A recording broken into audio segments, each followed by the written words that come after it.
another daily episode of the Beirut Banyan. And we're joined today by Ishac Diwan.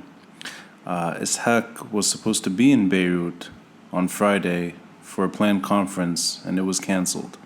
So instead we did this interview over Skype.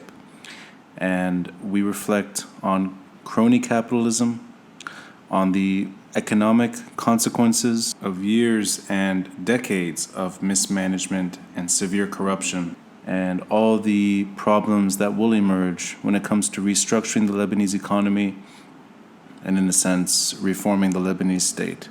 Ishac has worked at the World Bank, he's taught at Harvard, at Columbia, and he's currently based in Paris, lecturing at the University of Paris. And before we get to the interview, if you're enjoying this podcast, please consider a contribution through Patreon.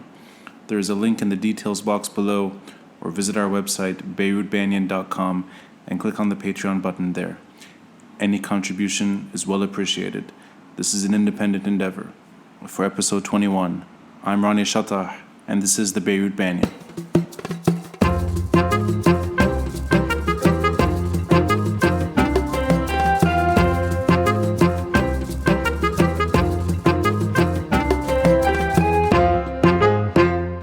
Watching events unfold in downtown.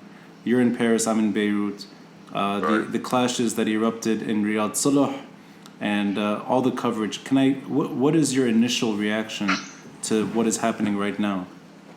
There's no need to summarize what has happened so far, but one has to start by saying that since October 17, we're really seeing the revolution happening in the sense of the people claiming a different identity and wanting to become something else, and expressing very strongly their grievances against a whole system that didn't deliver.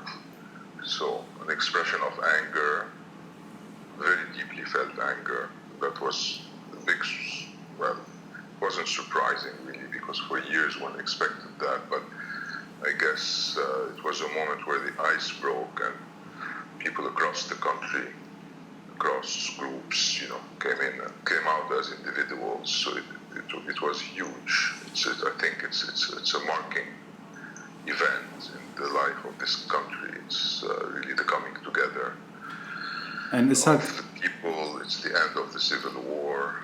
It's a big event. Since your expertise is more on economics, of course, and you've written on crony capitalism and that subject, just your maybe one or two thoughts on this. Do you see this as just simply an outrage towards economic decline and corruption, or do you see this moment as unique in the last, let's say, 3 or 4 attempts at changing the way Lebanon is governed? Is this something that stands out as opposed to the You Stink protest, as opposed to March 14, 15 years back? Yeah, I think so. March 14 was very much directed against the Syrian occupation and the assassination of our prime minister. And so there was a very clear goal to get the Syrians out. And You Stink was not too different from this, but for various reasons I think it didn't become a very broad movement. But it planted the seeds of what's coming on now. And probably what prevented it from being broader, even though the anger was there, was the general ambiance of insecurity in the region and the fear of chaos. So what I heard people say now is, very much economic, the poverty. But the second big message was the migration, the exodus of the youth. And the kind of, so the subliminal message was that we could do much better as a country. We're way below our mean. We could live here, we could build the economy if we had a better system. And so this leads and led, maybe by the third day, to a total rejection of the system. As people heard that this criticism is across the country and is a uniting slogan, solution, the message is less clear. I mean, this is going to take more than just the streets. Some are calling for a strong government, strong ruler, the army, technocrats. Others are calling for democracy, non-sectarian democracy. And so, I think there is a road to travel before one can get to solutions. But, obviously we're stuck somewhere else now. We're stuck with where it was expected that we'll get stuck at some point, which is that at the end, Hezbollah holds the real effective power, and change doesn't interest them right now. And of course, what's striking is to follow in parallel what's happening in Baghdad, which has a great influence on what's happening in Lebanon right now, which is that the Iranian dominance is weakening there as well. Can I maybe gauge your mind on this issue, that we have a protest that erupted? I mean, the trigger is not the real core of the problem. I mean, this tax on WhatsApp clearly is not what drove people to the street. It's years and years of mismanagement, corruption, and a number of things where Lebanon simply doesn't work. And I wanted to ask you if something like Hezbollah in Lebanon, is it possible to seek true reform, or even for that matter what you were suggesting, which is this genuine sentiment that there should be a change of not just regime, but the way Lebanon is governed itself, whether it's secular or otherwise? Do you think any of these goals are achievable so long as something like Hezbollah exists in Lebanon? Frankly, I don't know. That's the $1 million question. But it's not impossible. Mm-hmm. I mean, if we want to spend a few minutes on why this confessional system with confessional oligarchs doesn't work. It's never worked very well. I mean, and it's never worked even before Hezbollah was even born. I mean, it's been, and you've written eloquently on that subject, that it's something that goes back to the early days of Lebanon's history.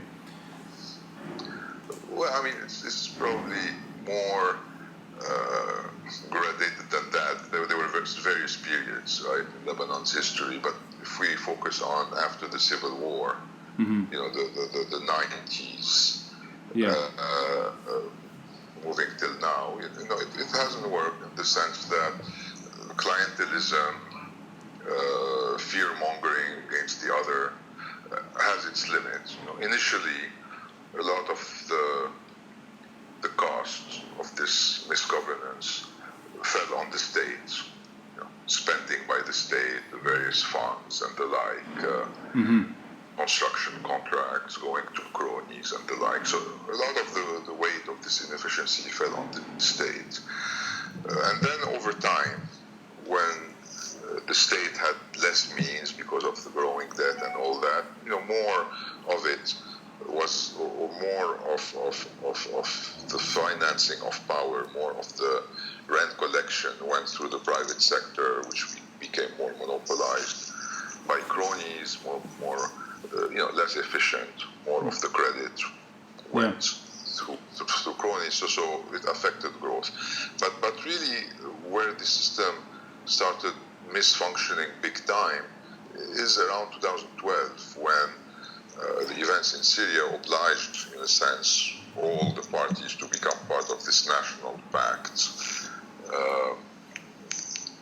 And then, of course, the oil crisis of 2015. Sorry, just to interrupt. So you mean in 2012, what changed exactly? That the Hezbollah itself became part of the infrastructure, or did I misunderstand that part? Well, I mean, remember we started talking of the veto by the third. Yes, yeah. The Mu'appil, and so basically no decisions could be made without the 3 or 4 vetoing parties accepting the decisions. Right. And so increasingly the government became incapable of making decisions And then this came to a head with the election of the president, which took 2 years, where major decisions could not be made, and then the formation of a government that took a good year as well, or so. Right. And leading to this government that was really unable to make any decision. The big question in the past 3 years was, why is this coalition stopping any stabilization? The financials, the economics, and the financial situation was clearly leading the country into a wall, and yet no decisions could be made. Now, of course, under the pressure of the street, all decisions were taken in 72 hours. But then one wonders about the credibility of being able to deliver on those. We can talk of this program if we want. There are other weaknesses in this program, but there are lots of good intentions, Let me ask you though, in terms of just, let's say, the sentiment of accountability and people that want leadership that's held to account, whether it's political, economic, or anything, do you think it's too late for the current leadership, which are of course the product of decades now of the post-war order, even if genuine attempts are being made now, and let's assume that there is genuine interest by the ruling establishment now in Lebanon to see an economy that does not stutter and collapse, that actually sees something work, do you think it's too late for whether it's Hariri or anyone else in the current state to actually succeed and bring protesters some sort of sense of accomplishment? I think it's one scenario among others. Mm-hmm. The difficulty of the moment, I don't know whether there are scenarios that would work, is that the difficulties of the moment is that, we have a social crisis and a political crisis, but we also have a financial crisis on our hands. Yeah. The banks are closed for the 9 days now, and I don't know if they will be able to open before something credible is on the table. And credible now means financial and social. But you can't tax the people anymore. You have big deficits, you have big debts that you need to refinance. The debt is unsustainable. Everybody's known that for a while.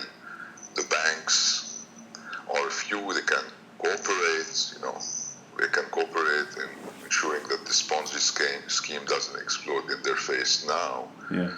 But the depositors in those banks know what's going on now, and the fear is if you reopen the banks in a few days, there will be a run on the banks and the system would collapse. Right. And if you don't open the banks, there could be they're likely to be, if things are like that, a run on the lira, and the lira would collapse. Yeah. And that would add to the social unrest.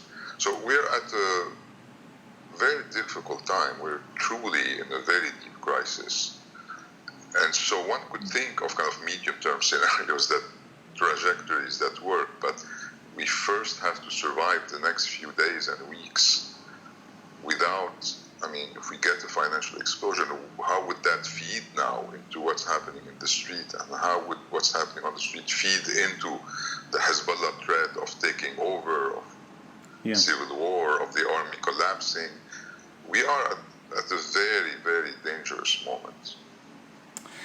And in that sense, because things are very critical right now, is it, with maybe some perspective here, is it even, if the protesters achieve in bringing the prime minister to resign, and if you see some movement on that front, in your opinion, and I don't want to be too pessimistic here, but is it too late to avoid a crash?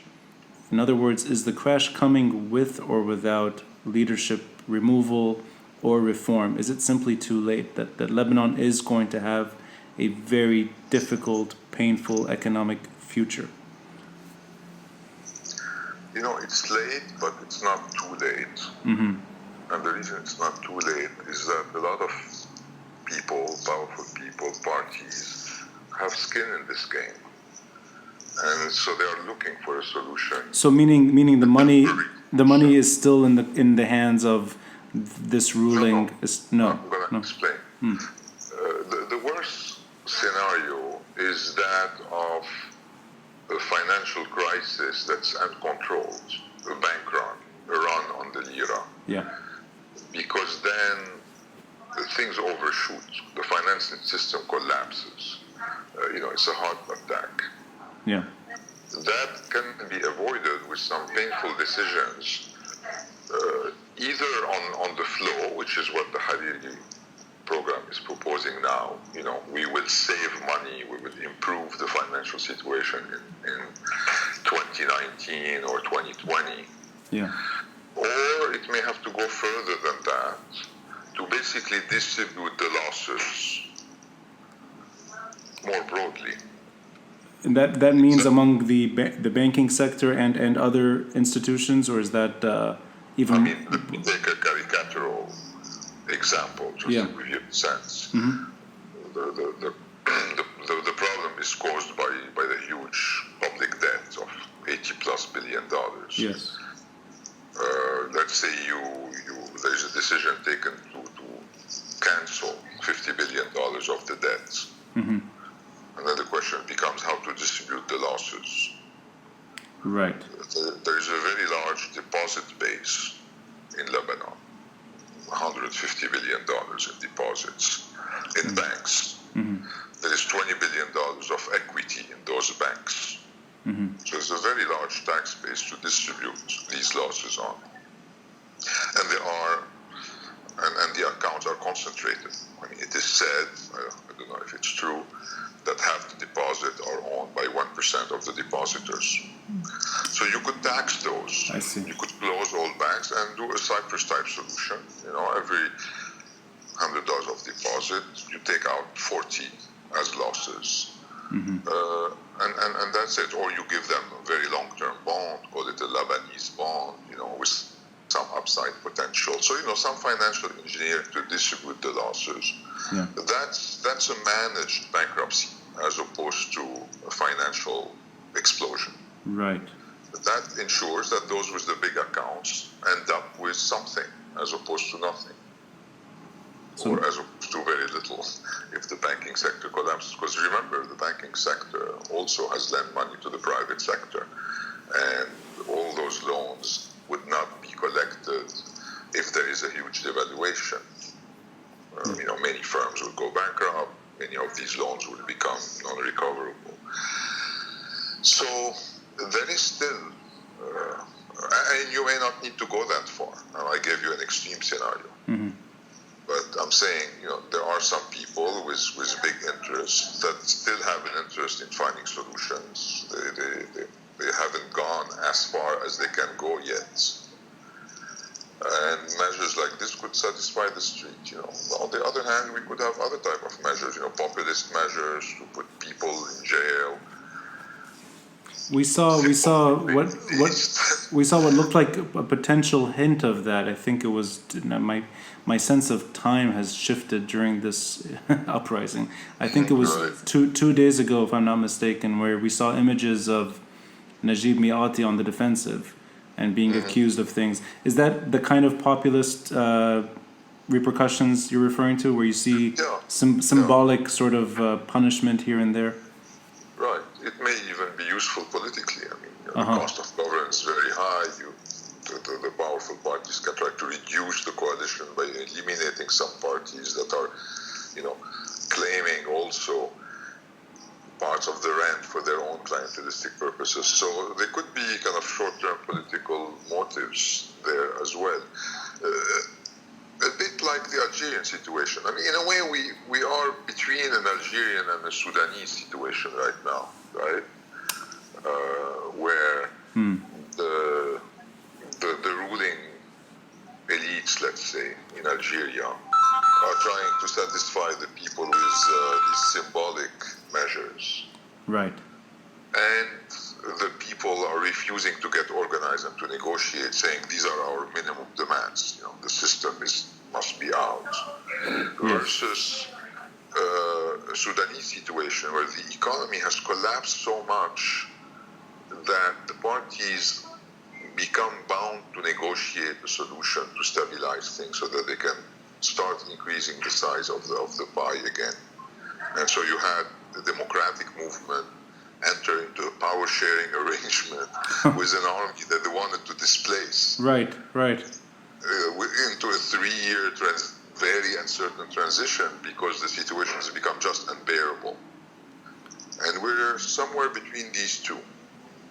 Now, let me ask you, and this is, of course, subjective opinion, this kind of managed bankruptcy, which in light of what's happening, seems like a fairly optimistic view. I mean, that would be perhaps the ideal situation, that it's not a crash. In a sense, it's a crash landing. In your opinion, given what is happening, do you see that the current regime, are they capable of enacting that kind of situation? Or does this require really a fresh slate where a bunch of independents or technocrats or maybe just, in other words, a new regime is put in to manage that bankruptcy? Right. Yeah. In an ideal world, you would prefer another regime implementing these reforms. And they are not reforms. We're talking of financial restructurings. Yeah. Right. I mean, the reform is something that takes years and that will not happen in a few months. Independent justice, transparency, resolution of the ETL crisis, Electricité du Liban, and others, things that have to be done and that are largely in Hariri's plan, will take several months and years, so they could be started by this government and completed by others. But, I mean, in the medium term, you would need a governance system. I mean, people speak a lot about corruption in the sense of people stealing millions and billions and 800 billions abroad and the like. I think all this is an exaggeration. You know, like we've seen in Tunisia and Egypt before. Surely some people are stealing money. There's some, the rich have money abroad. There's no question about that. But a lot of what's driving this corruption is clientelism. It's the people that are not on the street now that are benefiting from that. Right. Those that go to vote and the shabiha and those that kind of are the muscle behind this communal system. So, hopefully this will change. And until this changes, I doubt that Lebanon would manage to achieve its potential. And this is a tragedy because we all know Lebanon has a great potential. It could be, a powerful, vibrant country, a great example of inclusion and existence and all of that. But let's not get into this. So that wasn't the question, by the way. But that's actually maybe that's. I want to answer your question. No, but that's maybe a nice way to wrap the conversation. And I know that we'll definitely carry on in another time when we both have more time to get into the other subjects, which I really want to talk to you about. We'll leave those for another episode. But just your perspective as someone who cares about this country, who's abroad, and watching what is a very volatile situation, do you deep down believe that this kind of moment will bring in a new way of governance? Whether or not it's a new form of power sharing or whether or not it's a truly secular state. And if that moment does achieve something like a secular state or something close to it, is there any way to actually allay the fears that have become psychologically embedded within communities in Lebanon? Is that something that's even possible in our lifetime, to actually have people trust the state as opposed to their own communal leadership?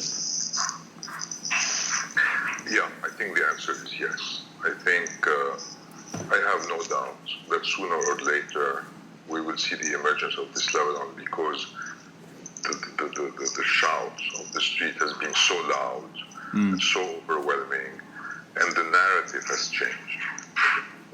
Unless there is a civil war, God forbid, if we have some sort of authoritarian closure now, it will be perceived the popular narrative as a fascistic imposition on the will of the people, and it will be resisted, and ultimately the discourse, the narrative that we've seen emerging now, which is, I think, the new independence of Lebanon.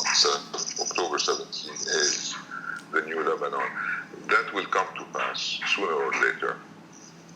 Well, I think that's a great way to keep optimism alive, and we will get into the other subjects the next time we talk. In the meantime, though, I highly recommend Crony Capitalism in the Middle East, a book that you edited and you contributed to. There's also a previous book, Understanding the Political Economy of the Arab Uprisings. Both, I think, in a way, serve as the political economic backdrop to what led us to this moment. And I really appreciate your time. And thank you so much, Ishac. Thanks, Ronnie. Good to meet you. Inshallah, an qareeb.